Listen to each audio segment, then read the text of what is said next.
Hello everybody and welcome to another playthrough for Pro and Expert Division with various wins. Before we move on to all the content and everything here in the video, I want to say that in this playthrough you will see some spin boxes that display the new stats and some spin boxes that display the old stats. Why is that? It's because there is absolutely no chance that I will be able to update all my videos for every single hole, for every single course that is in the game. So for me to be able to provide free content to you all, you will see some older replays, you will see some new replays as well. But the most important thing is though, is it accurate? Yes, it is still accurate, and you will hear me when it comes to the voiceover trying to give you the best possible advice on how to play the hole. The good thing is though, if I say 6 top spin and 2 right spin, then you're gonna play 6 top spin and 2 right spin. Only the visual when it comes to, for an example, a power 4 ball in the past is now called power 8 ball. So all the stats has been doubled, going from 0 to 10 instead of 0 to 5. Just an important thing to have in mind. For those of you that are looking to improve your game even more, then you scan the QR code here on the screen or go directly to patreon.com/golfclashtommy via the link that is in the description down below. There you can find premium guides that start from $3 and up. Checkpoint challenge, tour play, and tournament play.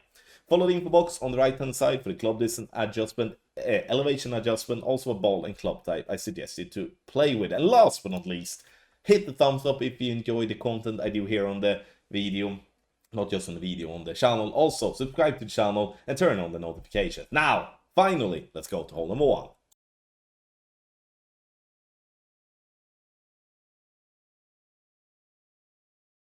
For hole number 1, here we are going to take advantage of the tailwind. If we do have a tailwind, has to be said. That is what that we are going to bounce on the first fairway over into the rough to roll out on the second fairway over that massive big bunker. Adjust max plus 10, and then we are going to center the ball on it perfect. What you need to have in mind though is that you don't have to play with a P5 ball here. You can play with other power balls. However though, using a power 5 ball is going to make it easier, as you don't have to push up or use any overpower, which otherwise you will have to do with a lower powered ball. 375 yards is what we're looking for, and then that takes us into either wedge range or it takes us into short iron. Now, you can see me playing on a wedge here, but you can also see that the info box on the right is suggesting a thorn, which is a short iron club. And the thorn is the club that I would like us to focus, because playing a wedge here is generally going to be harder because it's going to require a lot of adjustment and it's going to require us to use some type of in-between type of spins. So that leaves us to go back to the drive.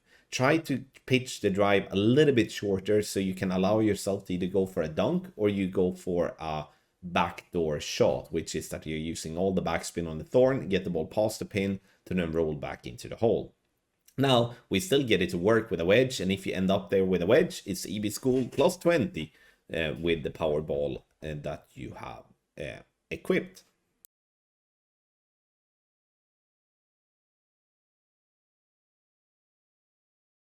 Hole number 2, if we do have a headwind, we're going to play with our sniper. That's the same if we do have a crosswind. In tailwind, we're going to play with a long iron. That is either the Grizzly or the Goliath. 3 backspin, 1.5 bar of right spin. We are making sure that we do have the Grizzly packed as well if we're playing with a sniper here. This to ensure that we do get to the min line in the easiest possible way. Adjust 20% elevation. Now the adjustment would differ massively depending on what type of wind angle you have, but the elevation is going to be somewhere around 0 to 40% elevation depending on how you design your shot. But the true elevation of this hole here is 20%. Perfect ball, bounce on the fairway up onto the green, and we roll to drop nicely for an hole in 1.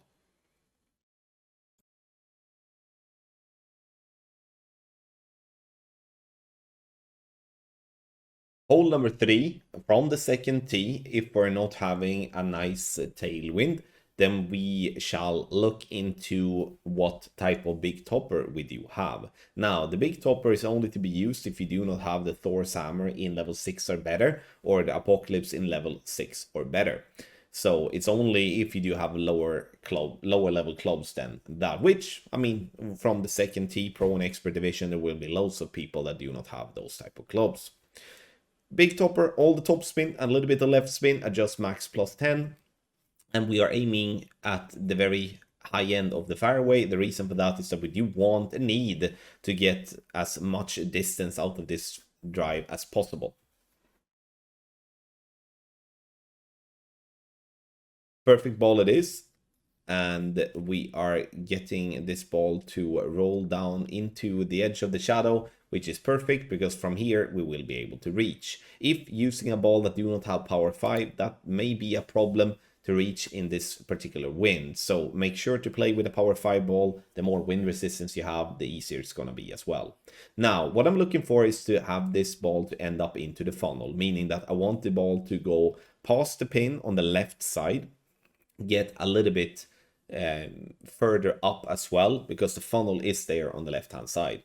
Minus 5% elevation, and then whatever, you know, if you use mid numbers or you use max numbers, is somewhat all about how you dial this shot in. I'm using a little bit of overpower because I am a little bit light on my aim point. I want to be a little bit higher up in general, so I'm using the overpower to push the ball further up onto the green. Even with great balls, this will have a good chance to drop because, again, we're playing into a very nice funnel.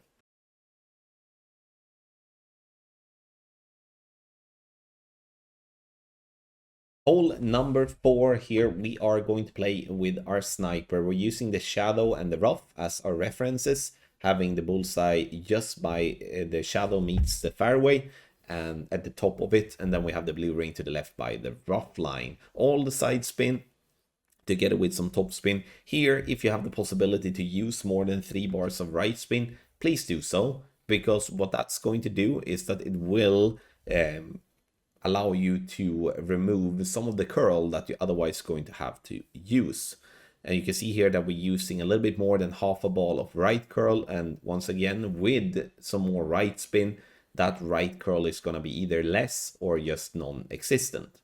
Perfect ball comes onto the green, and we are rolling very close for an hole-in-one. Needed a click of extra curl, but using curl as a default on a par 3 is going to be impossible to make consistent.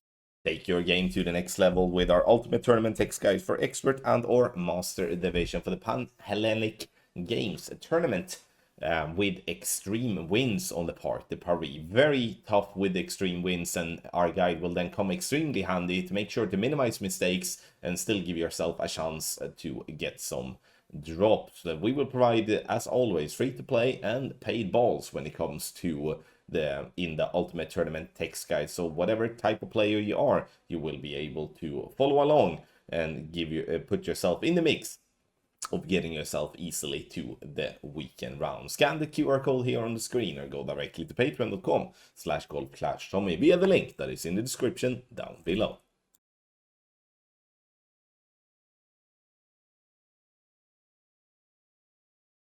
For hole number 5, we are going to use our rock. If we do have rock level 8 or better. If we don't, then we shall be going with the Apocalypse instead, or the extra mile to give ourselves the top spin. 4.5 bar top spin, 2 right spin, adjust max plus 10. Intention here now is to bounce on the fairway before the rough and roll up to a distance where we can play with a short iron towards the hole. You can see we bounce, and this is a fairway that has always been consistently difficult to have the same drive distance all the time. But if you can do that, then half of the drop has already been won. Now, second shot, we are going to try to play into the funnel. And playing into the funnel, you're going to have to bounce on the first pad and then attack the pin. If you do not feel confident by doing so, you can bounce directly on the green and attack the pin. That's obviously going to be a bit less of a drop rate, because obviously playing into a funnel, you can see there, you see me wiggling left and right, and you can see how sticky that spot is, meaning that you can, in many cases, actually hit a great ball here and still get that one to drop. 10% elevation, and it's not going to be much adjustment here, as we are around mid club, sometimes even around the min club.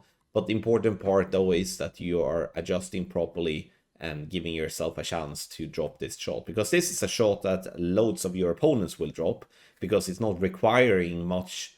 I mean, it always requires skill to drop a shot, but this one is less skill requiring because we do have that massive funnel.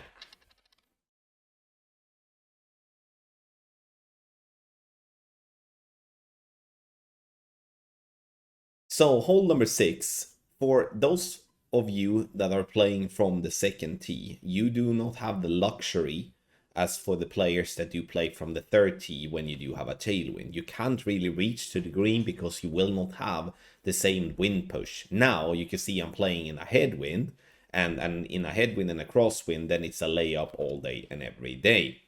But from the second tee, even in tailwind, this is going to be a layup. Max plus 20, and I'm using a little bit of left curl as well. This to prevent myself from doing two things. Number one is to go into the rough on the right. Number two is to flirt with the bunker. You can see here that we are bouncing over the bunker, and with a perfect ball, we would be going center over that bunker. This is a tough drive. This is not an easy one by any means, but make sure to give yourself plenty of room from the bunker. Now, second shot, you can see here I'm using a Cataclysm, but it's not really needed. If you have the sniper level 8 or better, that's the club to use. And the reason for that is the ball guideline, because now with the cat level 4 especially becomes like an absolute massive guess. And this is not gonna go in many times at all. There are rough bumps that you can play, but there are also glitches there that can occur, and that's going to be a problem. So if you're looking to go a bit more aggressive, you can do so, but in the end, that might cost you the eagle when you're pushing too hard for an albatross. No elevation on the second shot. It's all about the speed here, how we are entering the green. So if we come in with too much speed, we're going to miss high and left. If we come in with no speed at all or very bad speed, we're going to miss short and right, like that. But again, hole number 6 is a very difficult par 5.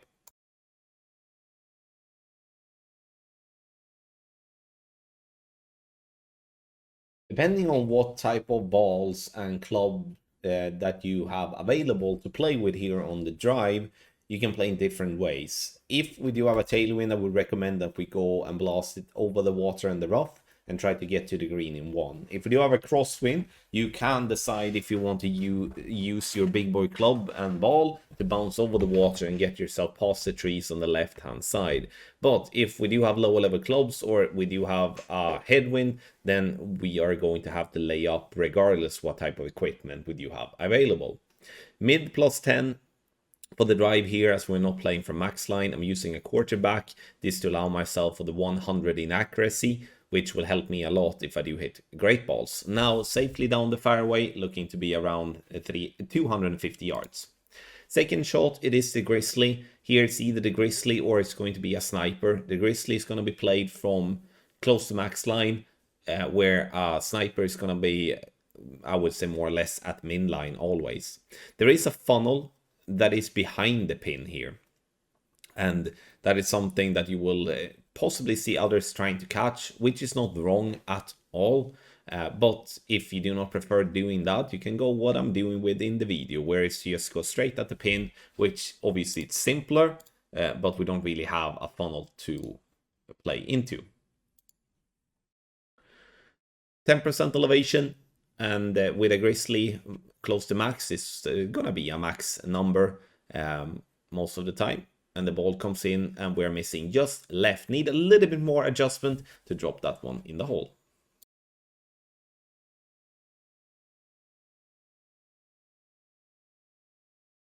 For hole number 8, I do recommend that we do play with a Kingmaker for the best possible chance for a drop. Not so much, let's rephrase, not maybe a Kingmaker, but a ball with a wind 3 or better. Using 2 backspin and 1.3 left spin, looking to have the top of the white ring by the shadow, with the right side of the yellow ring to be by the rough line. 10% elevation, and we are going to make the adjustment once we find the pull angle we want. And we are, in this case, adjusting mid numbers. center the ball and hit perfect. And what we are going to do is that we're going to bounce on the fairway, on the fringe, up towards the pin, dropping dead center for the hole-in-one. Many different ways to get this ball to drop on this particular hole, but a standard double bounce up towards the green is usually the way to play.